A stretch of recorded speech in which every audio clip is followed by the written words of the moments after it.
Sinabi ni Jesus na ang kaharian ng langit ay hindi para sa mga high and mighty of this world. Pero para kanino daw ang kingdom of heaven? Matthew 5:3, blessed are the poor in spirit, for theirs is the kingdom of heaven. Pag sinabing poor in spirit, ito yung they recognize their nothingness. They recognize that they are spiritually bankrupt. They recognize that goodness is not enough to be saved. Religion is not enough to be saved. Morality is not enough to be saved. This is the total dependency sa ating Panginoon. Anong sabi ng Panginoon, ang aking kaharian ay para sa kanila? Yung mga alam nilang wala silang silbi, wala silang kwenta, bankrupt sila, nothing sila, unworthy sila, the kingdom is for them. Pero yung sa mga taong feeling banal, feeling malinis, feeling perfecto, hindi para sa kanila ang kaharian ng Panginoon. My kingdom is not for the rich in spirit, but the poor in spirit. Hallelujah. Kaya nung sinabi ito ni Jesus, na-shock yung mga Hudyo. Kasi ang mga Hudyo nung panahon na ito ay under sila ng Roman government. At ang mga Roman people, pride is the name of the game. Sa Rome, payabangan yan. Ang mga Roman soldiers, payabangan yan. Para sa mga Romano, humility is weakness. Crying is weakness. Parang kabaklaan yan, kabadingan yan. Kailangan laging malakas. Kailangan laging macho. Hindi umiiyak, hindi nasasaktan, hindi nalulungkot. Laging malakas. Ganun ang perspective ng mga Roman soldiers. Pero sabi ni Jesus, sa sobrang hirap makapasok sa kaharian ko, mas madali pa sa camel pumasok sa butas ng karayom kaysa sa mga mayaman na makapasok sa aking kaharian. Ano ibig sabihin yan? Para makapasok ka sa kaharian ng Diyos, kailangan mong magpakumbaba sa sarili mo na kailangan mong lumuhod at gumapang, mga kapatid, para lang makapasok sa kaharian ng ating Panginoon. Hallelujah! Ang kaligtasan ay para sa nagpapakumbaba. Hindi sa matalino, hindi sa malakas, hindi sa marunong, hindi sa theologian, hindi sa mahusay. For the broken! Hallelujah. Na sa sobrang hina nila, sa sobrang walang kwenta nila, wala silang ibang pag-asa kundi tumakbo kay Jesus Christ. Yun lang, mga kapatid, ang kanilang hope. We know the story in Luke 18 verse 9 to 14. Dalawang tao na nanalangin sa templo, yung Pharisee. Anong sabi ng Pharisee? I am not like the other men. Sabi niya, thank you Lord, di ako kagaya nila. Di ako tulad ng iba dyan. May ganun ba mag-pray dito? Habang nagpipray ka, thank you Lord, di ako gaya niyan, mga marites, mga chismosa yan, mga lubot yan, mga kapatid. Hindi ganun. Sabi nitong Pharisee, I am not like the other man. I fast twice a week. I give tithes. And lahat ng prayer niya, puro ay de las alas, mga kapatid. I pray, I tithes, I do this, I do this. Parang si Lucifer, di ba? Si Lucifer ganyan eh. I will ascend, I will be this, I will be that. I. Pero yung isa doon na publican, na corrupt, na makasalanan, halos awkward nga siya kung papasok ba siya sa templo o hindi. Kasi alam niya hindi siya worthy. At nung magpipray siya, nag-i-stutter pa siya kasi nahihiya siya. Kasi alam niyang makasalanan siya. Na hindi nga niya kayang tumingin sa taas kasi alam niyang hindi siya worthy sa presensya ng Panginoon. Hinampas lang niya yung kanyang dibdib, mga kapatid. At ano lang ang iniyak niya? God, be merciful to me! I am a sinner! Yun lang ang prayer niya. Sobrang ikli. Anong sabi ng Bible? Ang sabi ni Jesus, I tell you that this man, umuwi sa kanyang bahay, he is justified rather than the other. Pag sinabing justified, ang ibig sabihin, ligtas siya. Yun lang yung prayer niya, maikli, pero galing sa kanyang puso, galing sa bagbag na puso, galing sa nagpapakumbaba. At ano ang lesson doon? Ang sabi ni Jesus, for everyone who exalts himself shall be humbled, but he who humbled himself shall be exalted. Kaya yung mga hindi nagpupuri, kayabangan yan. Yung hindi makapalakpak, kayabangan yan. Yung hindi man lang makapagtaas ng kamay, kayabangan yan. Baka nakakalimutan mo sinong nagbigay ng buhay sa'yo. Baka nakakalimutan mo, wala ka sana ngayon kung hindi dahil sa Panginoon. Sino ka para hindi pumalakpak? Sino ka para hindi magpuri? Sino ka para hindi buksan ang iyong bibig? Kung talagang nagpapakumbaba ka, magpupuri ka. Kasi alam mo, hindi ka worthy sa Kanya. But God is so good that He saved us even though we were sinners and we were unworthy. Oh, hallelujah. Hallelujah. I don't trust preachers na hindi marunong magpuri. I don't care gaano siya kagaling mag-preach. Pag di siya marunong magpuri, I don't trust that guy. I don't care gaano kalalim ang alam mo dito. I don't care gaano ka-eloquent ang bibig mo. Pero pag hindi ikaw yung preacher, di ka nagpupuri, I don't trust you. I don't trust you. You're not humble.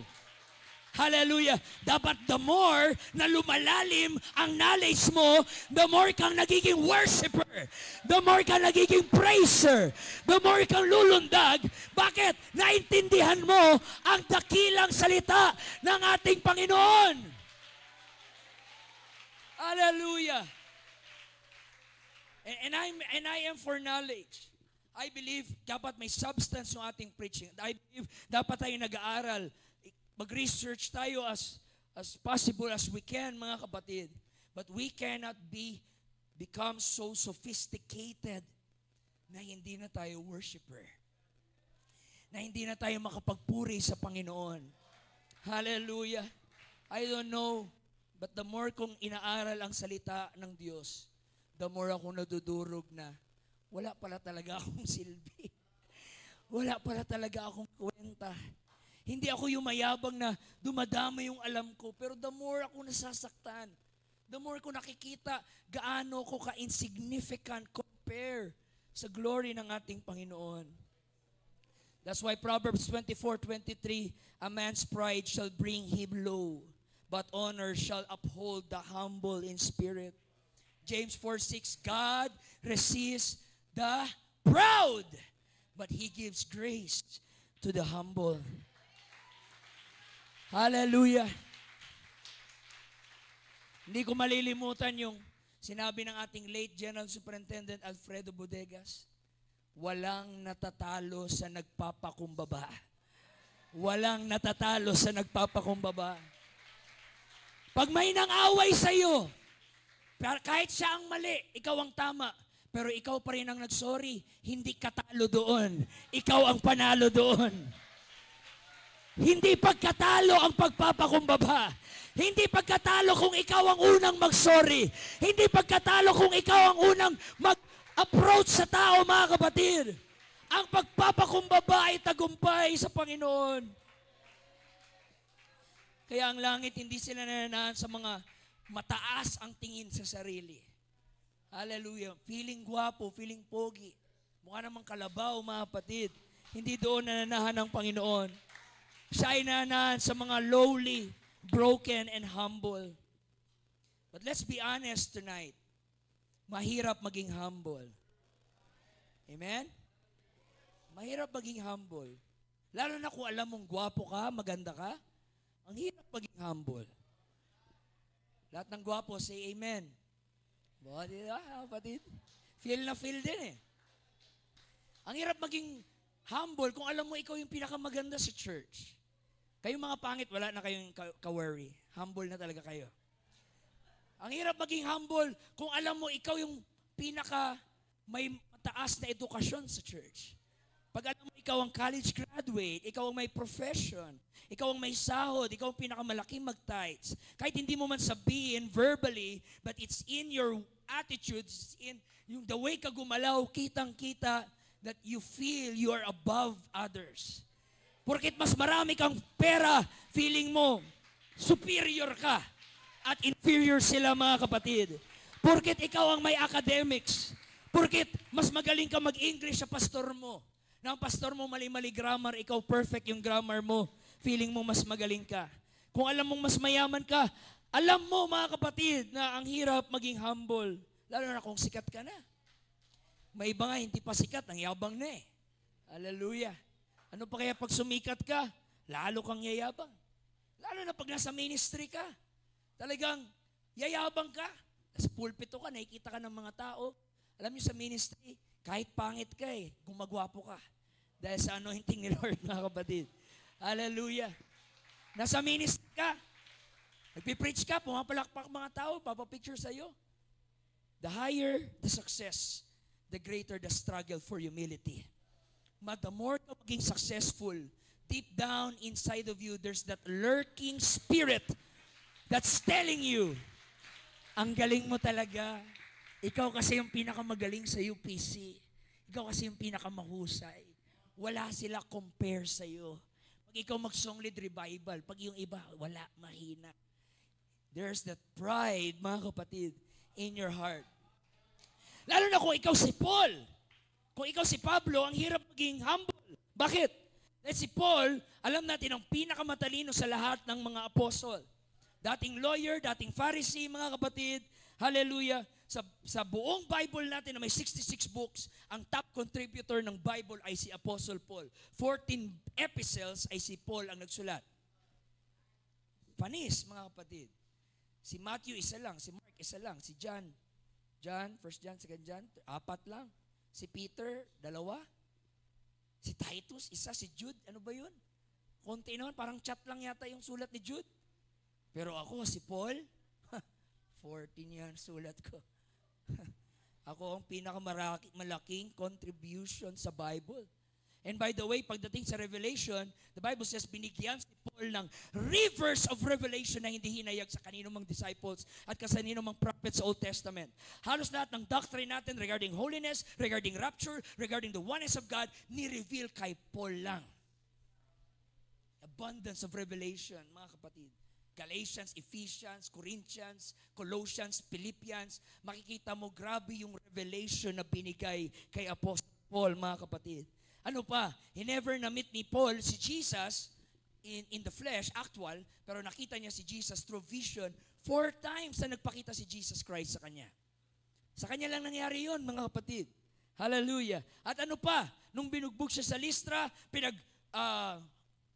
sisipa yung kanyang ulo, nakakala ng mga tao, patayin siya. Pero the Bible says, dinala siya ng Panginoon saan? Sa third heaven. Dinala siya sa langit. Habang patay yung kanyang katawan, nandun siya, pinasyal siya ng Panginoon sa heaven at pinakita yung mangyayari in the future, in the rapture. Then galing sa third heaven, bumalik siya ulit. Siguro kung ikaw yun, ano pangalan mo, Brad? Ha? Ano pangalan mo? Ha? Ano? Joe? Jolly Art? Joe na lang. Siguro kung ikaw yung Joe, dalhin ka ni Lord sa third heaven, baka pagbaba mo dito, di ka na mamansin. Baka sabihin mo sa amin, sino tong mga to? Mga mahihinang nilalang. Baka tingnan mo si Pastor Dan. Pastor Dan, naka third heaven ka na? Kawawa ka naman. Buti pa ako, nakarating na ako ng third heaven. Mas anointed ako sa iyo. Mas magaling ako sa iyo. Mas mahusay ako sa iyo. Mas favor ang Diyos sa akin kaysa sa iyo. Tataas ang pride sa ating puso, mga kapatid. Hallelujah. Ano pa ang meron kay Apostle Paul? 5-fold ministry, nasa kanya. He is an apostle, he's a prophet, he's a pastor, he's an evangelist, he is a teacher. Lahat nun meron kay Apostle Paul, mga kapatid. Kaya sabi ni Apostle Paul, nasa akin ang lahat kung pagyayabang lang, kung yung payabangan lang, nasa akin ang lahat. Kayong mga Hudyo, pinagyayabang nyo, mga tuli kayo. Ako, 8 days old pa lang, tuli na ako. Yan sabi niya, Philippians chapter 3. Hallelujah. Kayo, tinuli kayo. 30 na kayo. Makunat na. Ako, 8 days pa lang, tuli na ako. Ano, mga supot. Hallelujah. Ano pa sabi ni Paul? Galing ako sa tribe of Benjamin.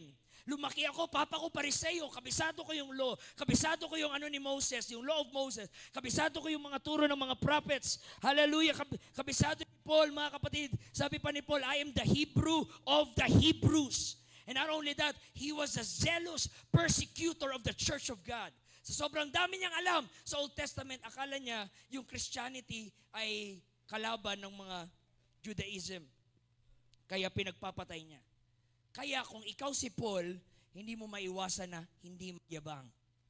Pinakamatalino, abundant revelation, ang daming binigay sa iyo na wala sa mga apostles, rivers of revelation ang binigay sa iyo, apat na beses nagpakita si Jesus sa iyo in a vision, dinala ka pa sa third heaven, san ka pa niyan? Talagang lalo kang maging tekalo nun, mga kapatid.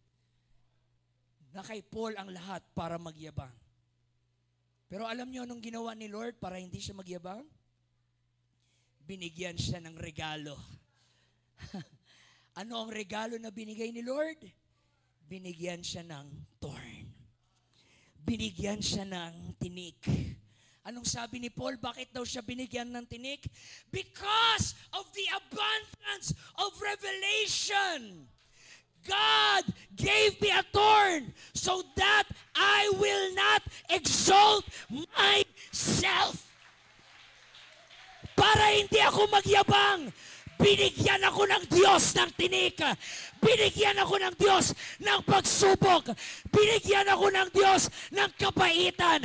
Binigyan ako ng Diyos ng affliction to keep my feet on the ground. Oh, hallelujah! Ang sabi ni Paul, dahil sa tinik na yon, prinotektahan ako ng Diyos para hindi ako yumabang.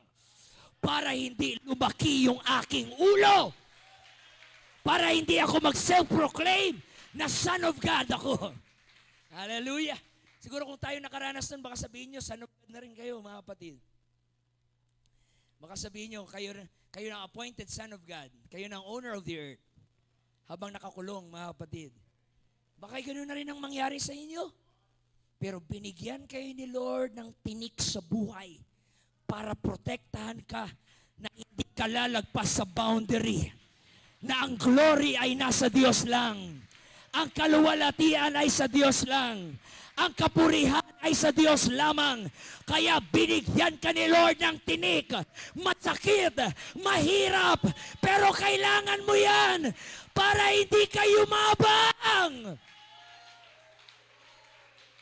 Oh, hallelujah.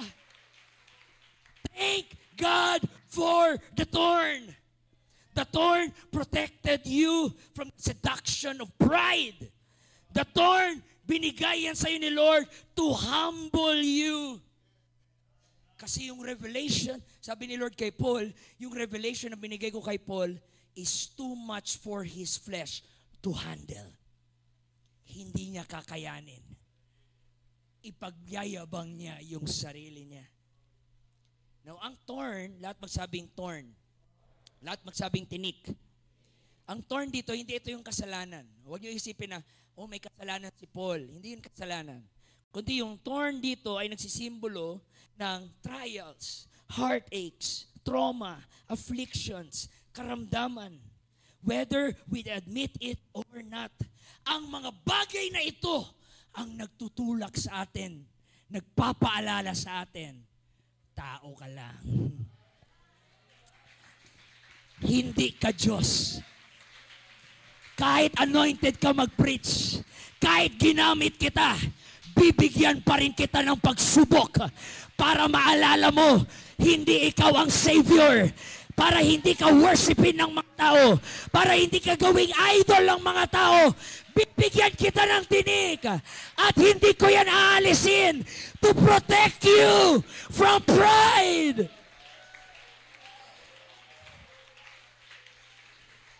Yun ang dahilan kaya sabi sa Book of Psalms, many are the afflictions of the righteous.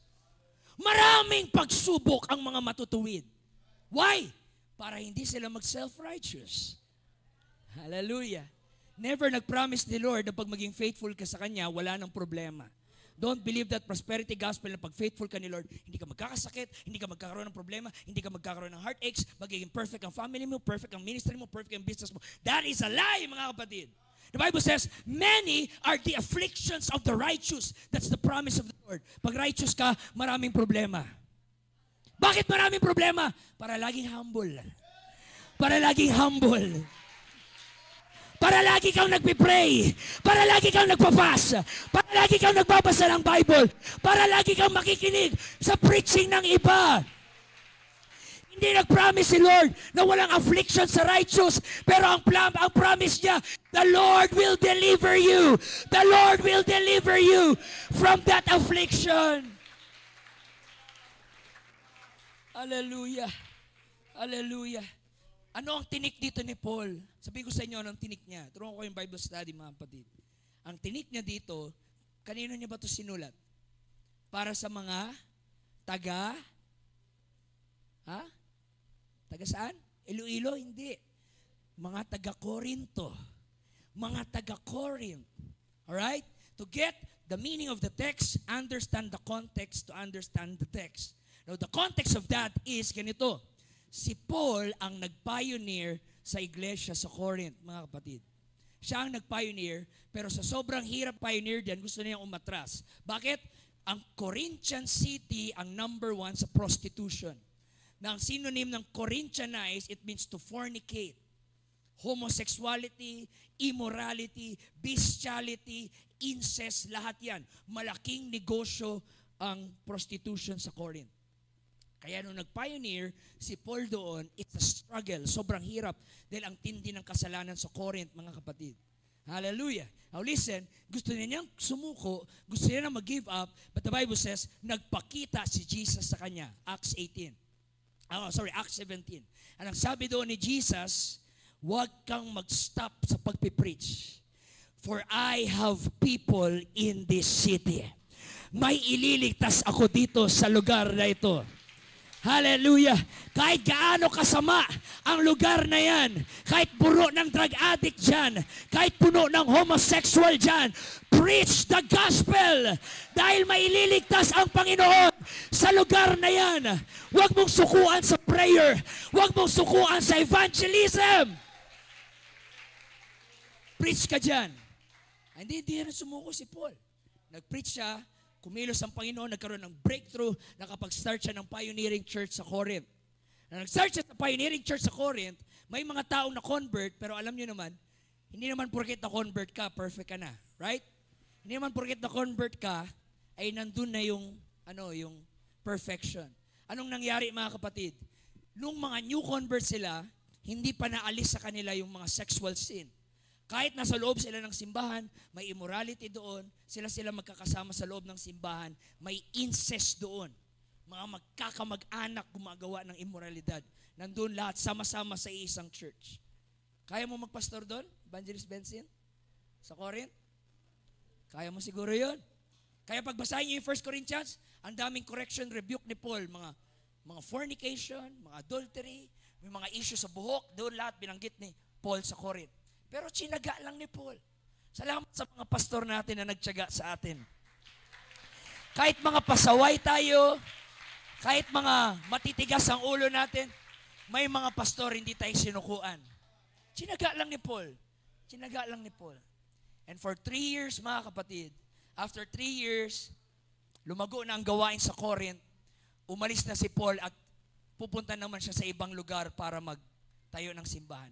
Nung umalis siya sa Corinth, mga kapatid, may mga pumasok sa Corinth ng mga false prophets and false teachers na ang ginawa ay siniraan si Paul. Alam niyo sabi ng mga pumasok sa Corinth? Bakit kayo nakinig doon sa kalbo na yon? Bakit kayo nakinig doon sa Pablo na yon? Hindi niyo ba alam bulaang propeta yon? Hindi niyo ba alam hindi yung totoong apostol? At alam niyo ba isa sa mga sinabi nila? Bakit kayo nakinig sa pangit na yun? Sa daming pwedeng paninira, yun ang pinakamasakit eh. Yung sabihin, ang pangit mo. Lalo na kung totoo, ang sakit mga kapatid, di ba? Sabi nila, pangit yun, ba't kayo nakinig doon? Pinagperahan lang kayo noon, pinag-take advantage lang kayo noon. Kaya, sinulat niya yung 2 Corinthians bilang follow-up at sabihin sa taga-Corinth, anong nangyari? Because after nung mga false prophet, magkalat ng mga chismis doon, alam niyo ang nangyari? Naniwala yung mga taga-Corinth sa mga sinungaling na yon. At nagalit sila kay Pablo.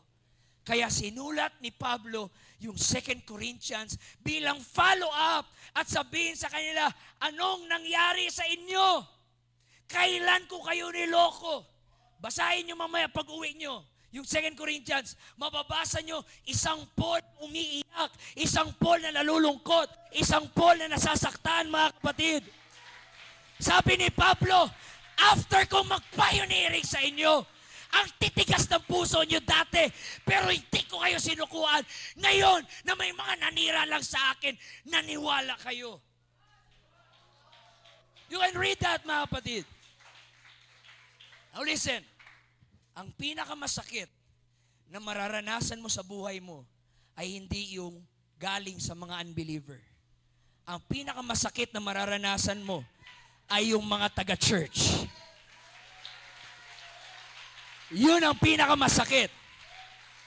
And I don't care gaano ka ka-faithful.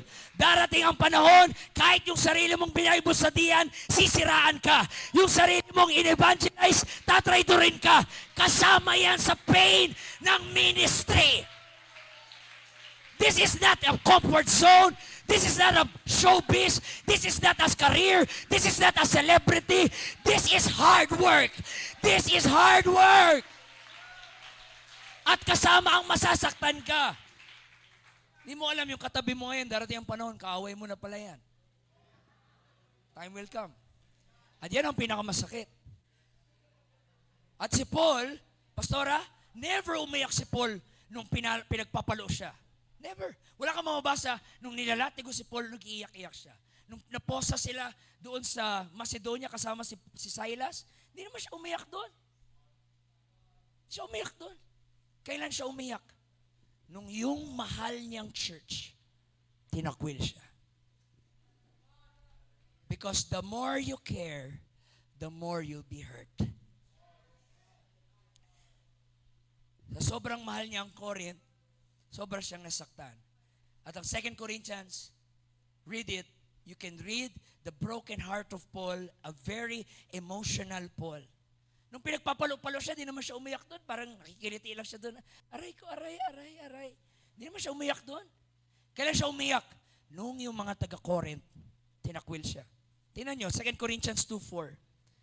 Tingnan nyo to. Basahin ko sa Tagalog. Sapagkat sa malaking kapigatian at hapis ng puso, ay sinulatan ko kayo na may maraming luha. Hindi upang kayo ipalumbayin, kundi upang inyong makilala ang pag-ibig kong napakasagana sa inyo. Kung alam nyo lang gaano ko kayo kamahal, na sinabi ni Pablo, habang sinusulat ko to, tulo ng tulo ang luha ko. Kasi alam nyo lang, kung alam nyo lang, gaano ko kayo kamahal. In 2 Corinthians 1:8, sabi ni Paul, we were crushed and overwhelmed beyond our ability to endure, and we thought we would never live through it. Pero sabi ni Paul, tuwing naalala ko kayo, napapalakas ako. In 2 Corinthians 11, di ko nababasahin, pero dun yung mababasa, yung lahat ng persecution na naranasan ni Paul. Sabi ni Paul, ayoko naman magyabang, pero dahil pinoprovoke niyo ako, sasabihin ko na, yung mga apostles na nanira sa akin, naranasan ba nila yung naranasan ko? Yung hunger? Yung makulong, yung magutom, yung nanakawan, yung ilang beses ako palutang-lutang sa karagatan for 14 days, walang kain. Naranasan ba nila yon? Hindi nila naranasan yon, pero ako naranasan ko yon, alang-alang lang sa inyo, sa Corinth Church. Said that, mga kapatid. In 2 Corinthians 12:15, dito ko na igiging emotional. Sabi ni Paul, now come that I love you, you love me less. How come na minahal ko kayo, you love me less? The more ko kayong minahal, di nyo ko minahal. And sabi ni Paul, after all the sacrifices na tiniis ko para sa inyo, you forsake me. Tinalikuran nyo ko. Hallelujah. So Paul, ano nang gagawin mo ngayon? You are unloved, you were unappreciated, you were untrusted. Anong gagawin mo ngayon, Paul? Yun yung tinik na tinutukoy ni Paul. Yung tinik na naranasan niya sa Corinth Church. Dahil mahal niya ang Corinth Church, pero hindi siya minahal ng Corinth Church, mga kapatid.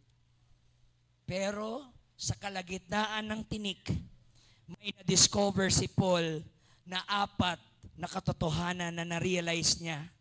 Number 1, ang na-realize ni Paul, the thorn is teaching us humility.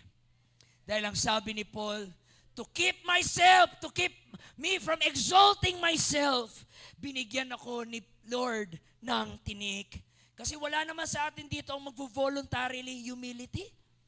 Meron ba sa atin dito, sige na, mag-volunteer na ako na maging humble? Wala. Mga ugali natin, palaban tayo. Hindi pwede siya mag-sorry, siya ang nagkasala eh. Paking kumuha niya eh. Sino siya? Siya nagkasala, siya mag-reach out sa akin, hindi ako. Wala naman sa atin may voluntary humility, mga kapatid. So, ang nangyari, life will humble you. Ang pagsubok ng buhay ang magtutulak sa iyo kasi ayaw mo mag-volunteer, pipilitin ka ng pagsubok ng buhay na magpakumbaba ka, mga kapatid. Hallelujah! And I want to rejoice tonight. Lord, salamat sa tinik. Thank God for the thorn. Dahil sa tinik, hindi ako nagyabang. Dahil sa tinik, hindi ako nagmataas. Dahil sa tinik, natuto ko magpakumbaba. Ganon kaseryoso ang Diyos sa humility. Alam niyo gaano kaseryoso ang Diyos sa humility? Gagamitin niya si Satanas, maging humble ka lang. Yun ang sabi ni Paul. Binigyan ako ni Lord ng thorn, pero ang taga-deliver si Satan. Sabi ni Lord, dahil ayaw mo maging humble, I will use Satan to humble you. Eh si Satan naman, na walang kaalam-alam, tuwan-tuwa din. Libre palo ako. Halika ka dito, Evangelist Vincent, para paluin kita saglit. No, dito ka. Dito ka na kasi medyo matambok yung puwet mo. May panlaban. Mga kapatid. Sabi ni Lord, Satanas, paluin mo yan. Si Satanas naman, oh yeah, binigyan ako ng karapatan na paluin to para ma-backslide tong taong to. And God used Satan to humble us. So gagawin ni Satanas, pagsubok, problema, na kada palo, akala ni Satanas, mababackslide ka. Pero ang nangyari, kada palo niya, lumuhod ka tuloy. Kada palo niya, nagpakumbaba ka tuloy. Kada palo niya, nagsimba ka na ulit. Backslider ka na sana, pero dahil sa mga pagsubok, nagpakumbaba ka ulit. At nung nagpakumbaba ka, bumaba ang langit. At diligtas ka ng Diyos. At pinalakas ka ng Diyos. Salamat sa tinik. Dahil sa tinik, nagpakumbaba tayo.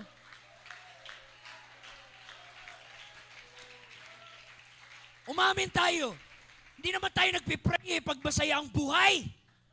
Pag may blessing, wala naman sa inyo magkukulong sa kwarto tapos manalangin sa Diyos tapos iiyak. Wala. Pag okay ang negosyo, okay ang buhay, happy ang buhay, wala man sa inyo makaalala sa Panginoon. But it's the pain in life na nagtutulak sa atin. Kailangan ko mag-pray. Kailangan ko ang Panginoon. Tulungan mo ako. Sabi pa ng kanta, what if your blessing comes through raindrops? What if your healing comes through tears? What if the 1,000 sleepless nights is what it takes to know you're near? Come on, purihin natin ang Panginoon, mga kapatid. Hallelujah. So ano daw ginawa ng tinik? Dahil sa tinik, naging humble tayo. Thank God for the thorn. Ano pa? Pangalawa na discover ni Paul. Ito yung maganda eh. Ito lang yung nakita kong prayer sa Bible na hindi sinagot ni Lord. Imbis na deliverance ang ibigay ni Lord, discovery ang binigay ni Lord. Why? Kasi yung madidiscover mo, Paul, ay magiging example at guide sa future ng mga taga-Antique sa 2025. Na pag may mga problema na hindi tinanggal ni Lord sa buhay natin, ito pala yung ibig sabihin ng Panginoon. Hallelujah! So ano yung una? The thorn teaches us humility. Pangalawa, anong nangyari? The Bible says, 3 times nag-pray si Paul to take it away. Sabi ni Paul kay Lord, Lord, pakitanggal ang pain. Ayoko nito, Lord. Gusto ko yung maka-ministry ako, yung walang hadlang, ang sakit. Pero nung sabi ni Lord, no, hindi ko alis yan. Dadabog si Paul, ano ba yan? Tatantrum siya, parang tayo din. Pag di na pagbigyan yung gusto natin, kakainis. Sabi ni Paul, baka gusto lang ni Lord mangulit ako. Try ko pa ulit. Sabi ni Paul, Lord, please! Pakitanggal ang tinik, ang sakit. Ayoko na ng ganito, Lord. Ang hirap ng may sakit sa puso. Lord, ayoko ng ganito. Anong sabi ni Lord? No. Hindi ko sasagutin. Tantrums na naman si Paul, mga kapatid. Dadabog na naman siya. And the Bible says, 3 times, for the 3rd time, nagmakaawa na si Paul. Lord, please. Ang sakit na. Please, Lord, pakitanggal. Ang hirap, Lord, ang bigat. Ang hirap. Pero, ang sagot pa rin ng Panginoon, no. No. At ang hindi agad na-realize ni Paul, dahil sa tinik, lagi na silang nag-uusap ng Panginoon. Oh, hallelujah. Kasi, kung tinanggal ni Lord yung tinik, hindi na siya babalik kay Lord. Pero dahil hindi tinanggal, pabalik-balik siya kay Lord. Ang tinuturo ng tinik ay intimacy, mga kapatid. Dahil sa tinik, naging close kayo ni Lord. Dahil sa tinik, naging close ka sa presensya ng Panginoon. I'm sorry kung namatayan ka ng mahal sa buhay. I'm sorry kung namatay ang anak mo. I'm sorry kung namatay ang asawa mo. But sometimes, it is God saying to you, namimiss lang kita. Namimiss ko yung bonding natin. Namimiss ko yung lumalapit ka sa akin. Namimiss ko yung tumatawag ka sa akin. Namimiss ko yung umiiyak ka sa presensya ko.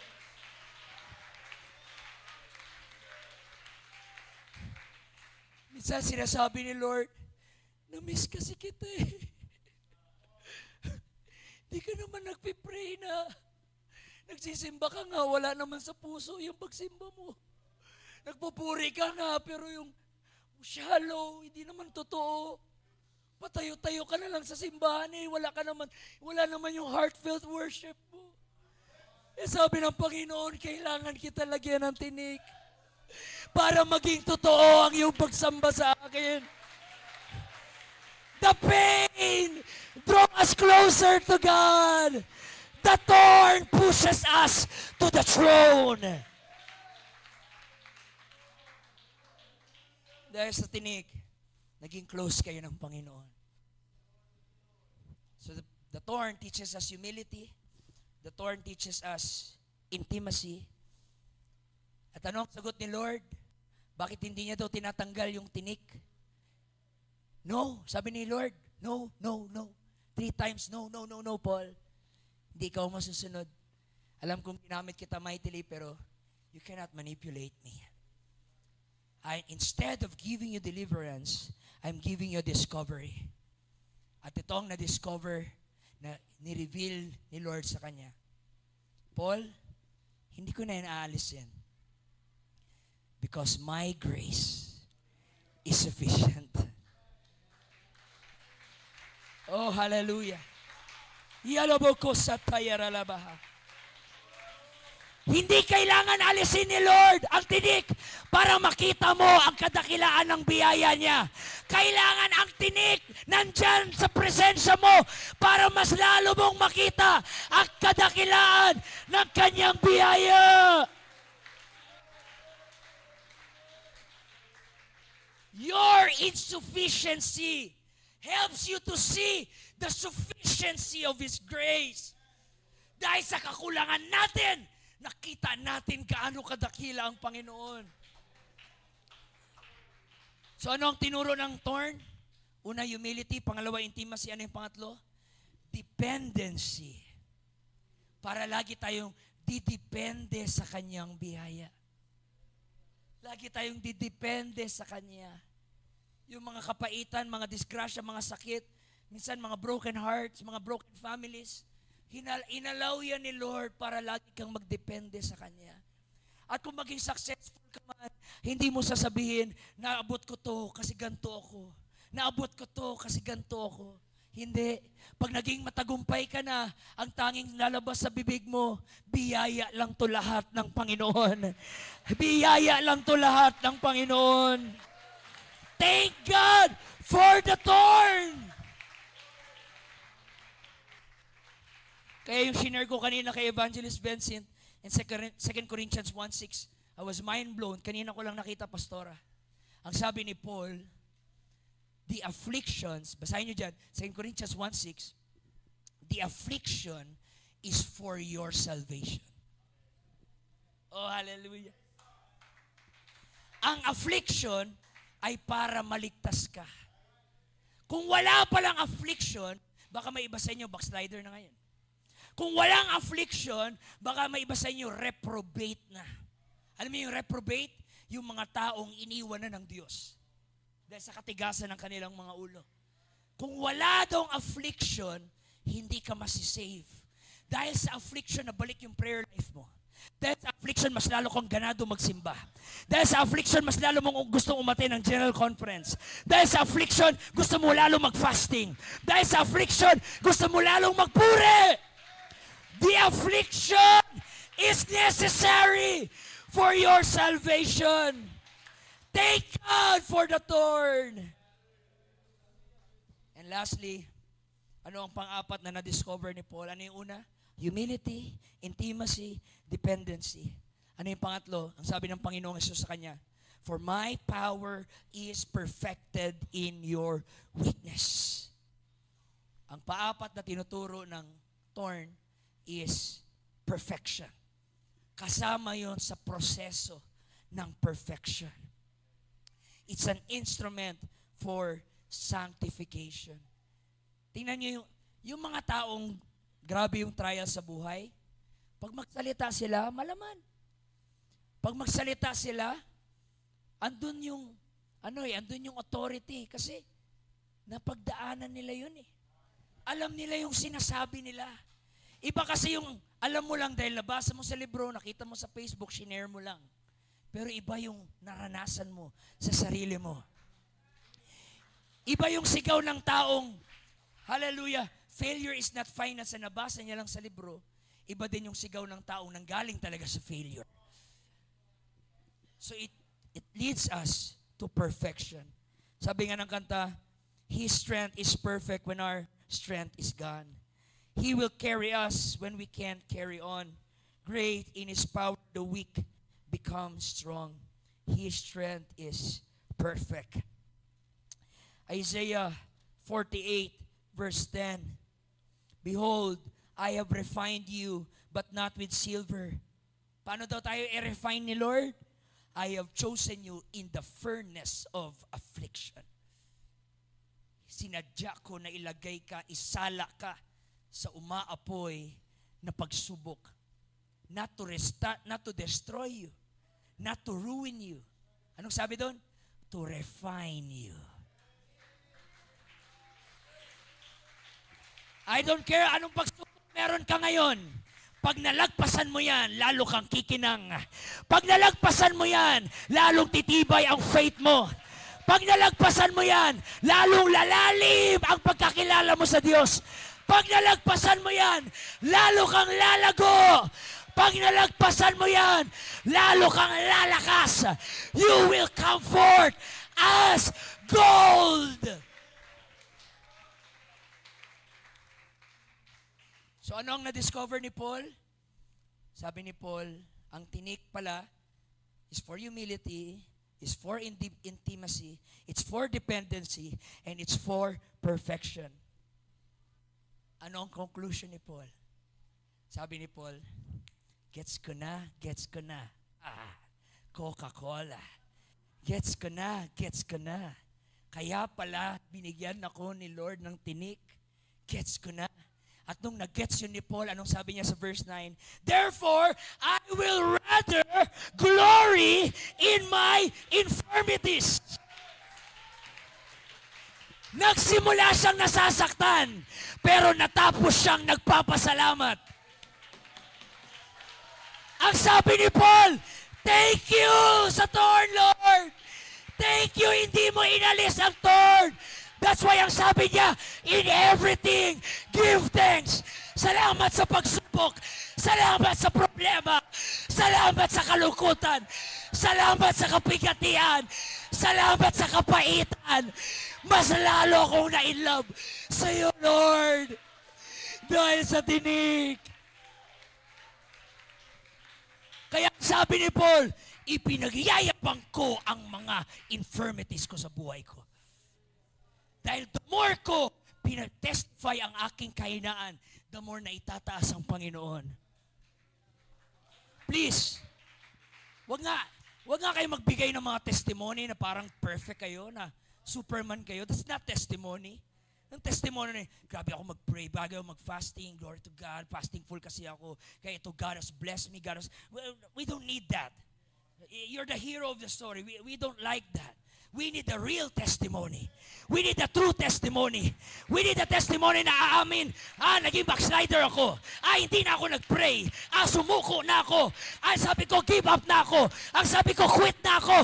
But God, who is rich in mercy, who is faithful, whose love never ends. Hindi niya ako iniwan. Hindi niya ako binitawan. Hindi niya ako sinukuan. Hindi niya ako pinapayaan. Oh, hallelujah. Kaya sabi ni Paul, the more ko tinetestify ang infirmities ko, the more na luluwalhati si Kristo. Dahil habang tinetestify ni Paul yung mga pinagdaanan niyang pagsubok, problema, kahinaan, pagkabagsak, ang sinasabi ng mga tao, si Jesus lang talaga ang dakila. Kahit pala ang dakilang Paul ay nanghihina, si Jesus lang ang malakas. So the more na itataas ang pangalan ng ating Panginoon. Anong sabi ni Paul? Verse 10, I'm thankful with my weakness. I'm thankful with the insults. I'm thankful with the distresses. I'm thankful with the persecutions. I'm thankful for the difficulties for Christ's sake. For when I am weak, then I am strong.